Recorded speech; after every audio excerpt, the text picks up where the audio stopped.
तो मैं उस वक्त उस जगह पर पहुंच चुका हूं नकड़ियागंज अनुमंडल में, जहां पर एक भगवती सिनेमा रोड और महज यहां से इस घटना स्थल के जगह से रश्मि वर्मा का घर मात्र 2 मिनट का 1 मिनट का है। ओवरऑल कहीं ना कहीं ये बहुत ही पॉश इलाका माना जा सकता है। जिस तरह से यहाँ पर तमाम एक तरह से बिजनेसमैन लोग रहते हैं, लेकिन दिन दहाड़े और उसकी एक तरह से राजेश श्रीवास्तव जो सभापति उम्मीदवार है उनकी मौत हो जाती है, हत्या हो जाती है। कहीं ना कहीं सवाल खड़ा हो रहा है कि पुलिस प्रशासन यानी थाना महज यहाँ से लगभग 2 मिनट का रास्ता है और इसी बीच से बेखौफ बिंदास अपराधियों ने एक तरह से यहाँ पर हत्या कर चले गए हैं। कहीं ना कहीं सवाल खड़ा होता है, अभी भी पुलिस के हाथ में किसी तरह का कोई अभी सबूत हाथ में नहीं लगी हुई है, कोई अपराधी पकड़े नहीं गए हैं, लेकिन कहीं ना कहीं खौफ का बाजार, खौफ का माहौल बना हुआ है। मैं सीधे तस्वीरें दिखा रहा हूँ और जिस तरह से अफरा तफरी दिन दहाड़े, वो भी राजेश श्रीवास्तव जो कि एक तरह से सभापति उम्मीदवार हैं, और मैं आपको सामने दिखा रहा हूँ, सामने इसी जगह पर इससे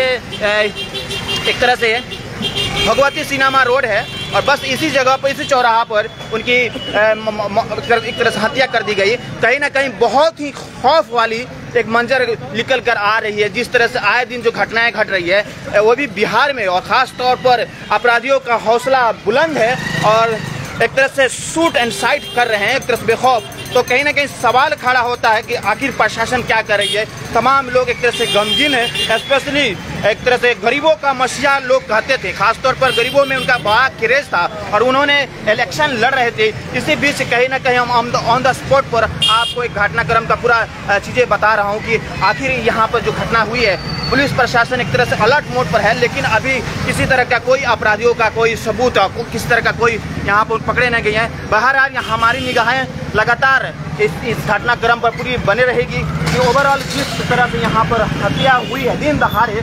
कहीं ना कहीं ये सवाल खड़ा होता है कि प्रशासन चैन की नींद सोई हुई है और आला महकमा कहीं ना कहीं इस पर एक तरह से इन्वेस्टिगेट करे कि आखिर दिन दहाड़े यानी कि शाम के वक्त था और उस वक्त एक तरह से हत्या हो जा रही है। तो कहीं ना कहीं सवाल खड़ा होता है। और जिस तरह से इलेक्शन का फिर से नोटिफिकेशन आया था कि 18 इसी नकड़ियागंज में 18 को वोट पड़ने वाला था और बेतिया में 28 को, लेकिन जिस तरह से कहीं ना कहीं फिर से माहौल एक तरह से काफ़ी संजीदा है। तो मैं एक एक पॉइंट्स आपको नकड़ियागंज में आसपास के में जो घटना घट रही है मैं आपको दिखाने की कोशिश करूँगा। तो ये इसी जगह पर, ये एक तरह से भगवती सिनेमा रोड है और सिर्फ महज इसी जगह के पास से यहाँ पर रश्मि वर्मा जो माननीय विधायक हैं नकड़ियागंज, वो भी ऑन द स्पॉट पर आकर देखी हैं और लोगों से मिली हुई हैं, एक तरह से सांत्वना दी है। लेकिन सबसे बड़ी बात है कि एक चीज़ निकल कर आ रहा है कि जो कि अनुमंडल है, जो एक तरह से हॉस्पिटल है, उसमें कहीं ना कहीं बहुत सारी लापरवाही, लचर व्यवस्था देखने को मिल रही है